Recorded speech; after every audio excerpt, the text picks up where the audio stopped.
বলিউড আজ শোকাভিভূত এক যুগের অবসান। ভারতীয় সিনেমার কিংবদন্তি অভিনেতা ধর্মেন্দ্র আর নেই। ৭৯ বছর বয়সে মুম্বাইয়ের বাসভবনে শেষ নিঃশ্বাস ত্যাগ করেছেন এই মহান অভিনেতা।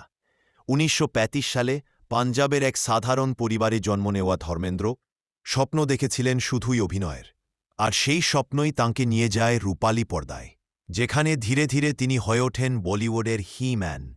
৬০-এর দশক থেকে শুরু করে ৭ দশক জুড়ে শোলে, চুপকে চুপকে, মেরা গ্রাম মেরা দেশ এমন অসংখ্য ছবিতে তার উপস্থিতি ভারতীয় সিনেমাকে দিয়েছে এক নতুন রূপ, নতুন শক্তি।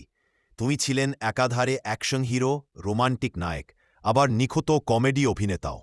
তার হাসি, তার স্টাইল আর তার মানবিকতাই তাকে ভক্তদের কাছে করে তুলেছিল আলাদা, করে তুলেছিল অমর।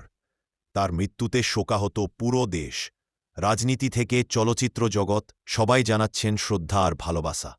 কারণ ধর্মেন্দ্র শুধু একজন অভিনেতা নন, তিনি ছিলেন এক অনুভূতি, এক স্মৃতি, এক স্বর্ণযুগের প্রতীক। আজ আমরা বিদায় জানাই সেই মানুষটিকে, যিনি আমাদের উপহার দিয়েছেন অসংখ্য আনন্দ, অসংখ্য